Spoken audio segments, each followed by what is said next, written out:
Tinawag na character assassination ni Member of Parliament Abdulbasit Benito ang mga pang-aatake online. Hindi lang sa kanya kung hindi sa iba pang mga mambabatas ng BARM na bumoto para pansamantalang ipagpaliban at ibalik muna sa committee level ang pagpasa ng redistricting bill at reallocation ng 7 parliamentary seats mula sa Sulu. Ginawa ni MP Benito ang pahayag matapos kumalat ang mga posts sa social media na kumukwestiyon sa kanilang sinseridad sa mamamayang Bangsamoro at integridad dahil sa kabiguang ipasa agad ang redistricting bill. Pinanindigan ni MP Benito ang kanyang naging desisyon dahil may mga basihan naman anya siya at ang kanyang mga kasamahan na bumoto ng yes.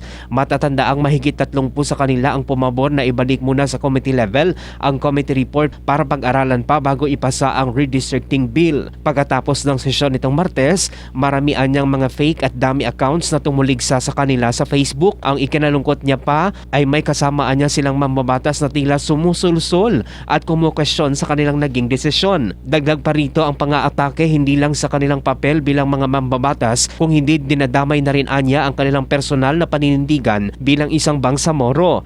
Dahil dito, nanawagan si MP Benito sa BTA Committee on Ethics na imbestigahan ang hindi nito binanggit na kapwa mambabatas na nasa likod umano ng unethical acts.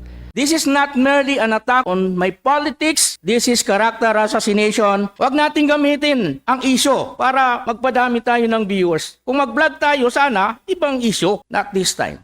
Mark Anthony Taico, NDBC Bida Balita.